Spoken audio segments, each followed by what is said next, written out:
વિદ્યાર્થી મિત્રો, આજે ધોરણ 9 વિષય ગુજરાતીનું પેપર લેવાયું હતું, તો આપણે એનું સોલ્યુશન કરીશું. વિભાગ એ, નીચેના જોડકા યોગ્ય રીતે જોડીને ફરીથી લખો. અ અને બ. એક, લોહીની સગાઈ તો ઈશ્વર પેટલીકર. છાલ, છોતરા અને ગોટલા તો બકુલ ત્રિપાઠી. વાડી પરના વહાલા ઇસ્માઇલભાઈ નાગોરી. બોળો ઝવેરચંદ મેઘાણી. બ, નીચે આપેલા વિકલ્પોમાંથી યોગ્ય વિકલ્પ પસંદ કરી ખાલી જગ્યા પૂરો. પ્રશ્ન 5, ગાંધીજીએ ખાલી જગ્યા કડામાંથી એક તોલો કાપીને વેચવાનો નિર્ણય કર્યો તો સોના. પ્રશ્ન 6, અમરતકાકી લોકોને દવાખાના અંગે ખાલી જગ્યા ઉપમા આપતા તો પાંજરાપોળની. પ્રશ્ન 7, બાપુનો મિત્ર ખાલી જગ્યા હતો. જવાબ આવશે દેવલો.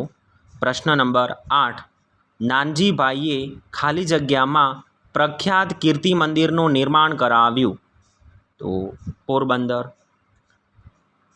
ક, નીચે આપેલા પ્રશ્નોના એક વાક્યમાં ઉત્તર લખો.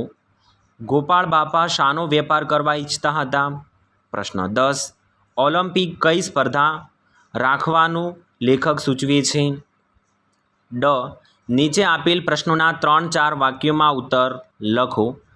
11, પ્રશ્ન નંબર 11, અમરતકાકીએ દવાખાનામાં માંગુ માટે કરેલી ભલામણો નોંધો. પ્રશ્ન 12, દેવલાએ બાબુ સાથેની દોસ્તીને કેવી રીતે નિભાવી? પ્રશ્ન 13, અરુણિમા દ્વારા ભારતના યુવાનોને કયો સંદેશ મળે છે? ઈ, નીચેના પ્રશ્નોના 10-12 વાક્યોમાં મુદ્દાસર ઉત્તર લખો. કોઈ પણ 2, પ્રત્યેકના 6 માર્કનો હતો તો 2 લખવાના હતા. પ્રશ્ન નંબર 14, સોડાની મહેમાન ગતિનું વર્ણન કરો. પ્રશ્ન 15, બાબુના સ્વર્ગના અનુભવને તમારા શબ્દોમાં લખો. પ્રશ્ન 16, ગોપાળ બાબુનું પાત્રલેખન કરો. પ્રશ્ન નંબર 16 હતું. વિભાગ બી જોઈશું વિદ્યાર્થી મિત્રો. એમાં જોડકા જોડવાના હતા. પ્રશ્ન 17, સાંજ સમય સાંભળ્યો તો નરસિંહ મહેતા. પ્રશ્ન 18, મરજીવિયા તો પૂજાલાલ. 19, રસ્તો કરી જવાના તો અમૃત ઘાયલ. અને 20માં, મારા સપનામાં આવ્યા હરી તો આવશે રમેશ પારેખ.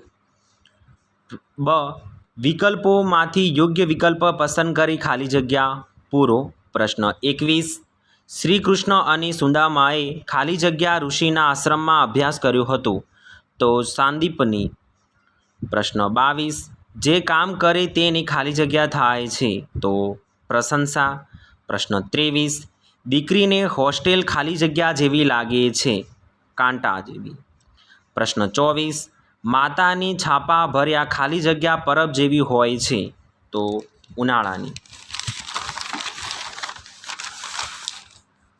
ક, નીચે આપેલા પ્રશ્નોના એક વાક્યમાં ઉત્તર લખો. પ્રશ્ન 25, મરજી વિના દરિયામાંથી શું શોધી લાવ્યા? પ્રશ્ન 26, હળદર શબ્દ કોના માટે વપરાયો છે? ડ, નીચેના પ્રશ્નોના 3-4 વાક્યોમાં ઉત્તર લખો. કોઈ પણ 2. પ્રશ્ન 27, કવિને માતા પાસેથી શું શું મળે છે? પ્રશ્ન 28, કવિ પુત્રવધૂને બે કુળને ઉજળનારી શા માટે કહે છે? પ્રશ્ન 29, ભગવાને કાવ્ય નાયિકાના આંસુ કેવી રીતે લૂછ્યા? ઈ, નીચેના પ્રશ્નોના 10-12 વાક્યોમાં ઉત્તર લખો. કોઈ પણ 2. પ્રશ્ન નંબર 30, રસ્તો કરી જવાના ગઝલમાં જોવા મળતી ખુમારી તમારા શબ્દોમાં વર્ણવો. પ્રશ્ન 31, તેજમલને ઓળખાવવા સાથીઓએ કઈ પરીક્ષા કરી અને આ પરીક્ષામાં તેજમલ કઈ રીતે પાર ઉતર્યો તે લખો. પ્રશ્ન 32, તમારા બાળપણનો એકાદ અનુભવ તમારા શબ્દોમાં લખો. વિદ્યાર્થી મિત્રો, હવે આપણે વિભાગ સી જોઈશું. પ્રશ્ન નંબર 33, નીચેના શબ્દોની સાચી જોડણી શોધીને લખો. 1, આશીર્વાદ તો આવશે આશીર્વાદ. 2, પરીક્ષા તો એમાં આવશે પરીક્ષા. પ્રશ્ન 34, ભાષા પ્લસ અંતર શબ્દની સાચી સંધિ જોડો. તો ભાષા પ્લસ અંતરમાં આવશે ભાષાંતર. પ્રશ્ન 35 નીચેનામાંથી વ્યક્તિવાચક સંજ્ઞા શોધીને લખો. તો આવશે અમૃત કાકી. પ્રશ્ન 36 નીચેના શબ્દોના સમાનાર્થી શબ્દ શોધીને લખો. 1 શૈશવ તો આવશે બાળપણ. 2 જંગ તો યુદ્ધ. પ્રશ્ન 37 નીચેના શબ્દોમાં કયો પ્રત્યય લાગે છે તે શોધીને લખો. ગેરહાજર તો આવશે પરપ્રત્યય. પ્રશ્ન 38 મૂર્તિ શબ્દનો લિંગ પ્રકાર ઓળખાવો. તો નપુંસકલિંગ. પ્રશ્ન 29 નીચેના આપેલ પંક્તિનો અલંકાર ઓળખાવો. તો કામિની કોકિલા કેલી કુંજન કરે. ક ક ક એટલે કે વર્ણાનુપ્રાસ અલંકાર હતો. પ્રશ્ન 40 પૂજા પાઠ શબ્દનો સમાસ ઓળખાવો. પૂજા અને પાઠ તો આવશે દ્વંદ્વ સમાસ. નીચેના પ્રશ્નોના માગ્યા મુજબ જવાબ લખો. પ્રશ્ન 41 નીચેના વાક્યમાંથી વિશેષણ શોધી તેનો પ્રકાર લખો. 2 લપડાક ચોડી દીધી હોય તો વિદ્યાર્થી મિત્રો આ પ્રશ્નનો જવાબ તમારે કોમેન્ટ બોક્સમાં આપવાનો રહેશે. પ્રશ્ન 42 નીચેના વાક્યમાંથી સર્વનામ શોધી તેનો પ્રકાર જણાવો. પેલું. પ્રશ્ન નંબર 43 નીચેના તળપદા શબ્દનું શ્રેષ્ઠ રૂપ લખો. પરોણો તો આવશે મહેમાન. પ્રશ્ન 44 નીચેના શબ્દનો વિરુદ્ધાર્થી શબ્દ લખો. વખાણ તો આવશે પ્રશંસા નિંદા. પ્રશ્ન 45 નીચેના વાક્યની કાળ અવસ્થા જણાવો. મહેશ પત્ર લખે છે વર્તમાન કાળ.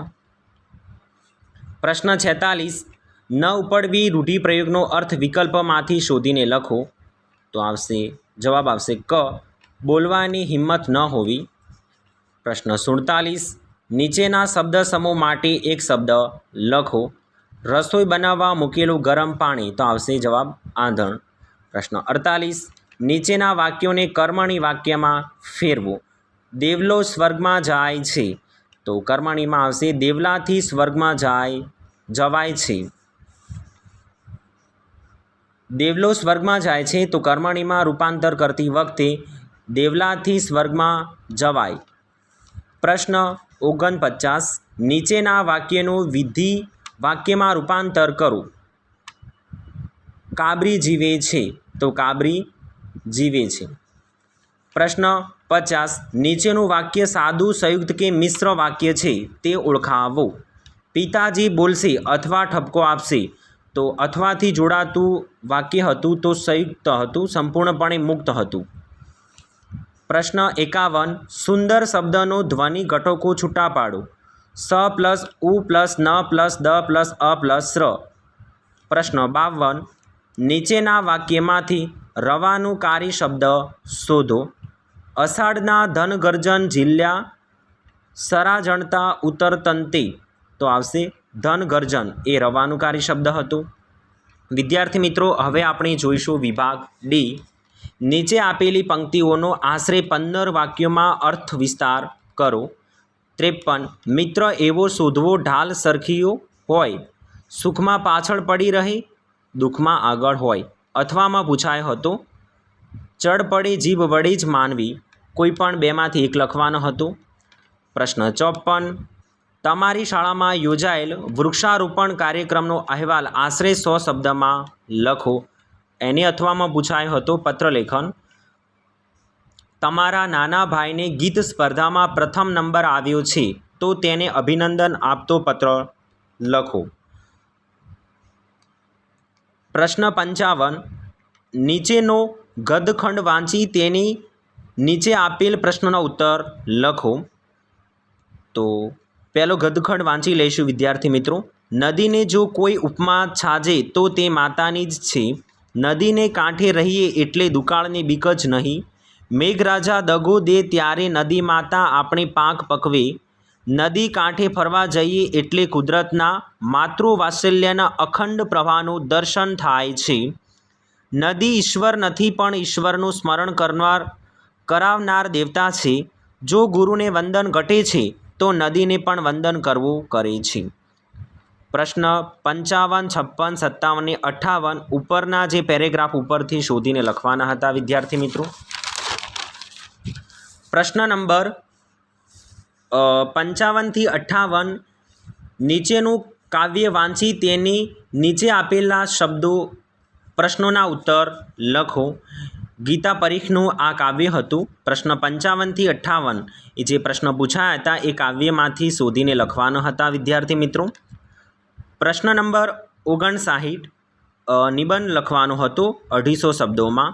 તો 59 નંબર પ્રશ્નમાં પરિશ્રમ એ જ પારસમણી નીચે મુદ્દા બી હતા એના આધારે નિબંધ લખવાનો હતો. એના અથવામાં પૂછાયો હતો તહેવારોનું મહત્ત્વ. અથવામાં હતો મારો યાદગાર પ્રવાસ.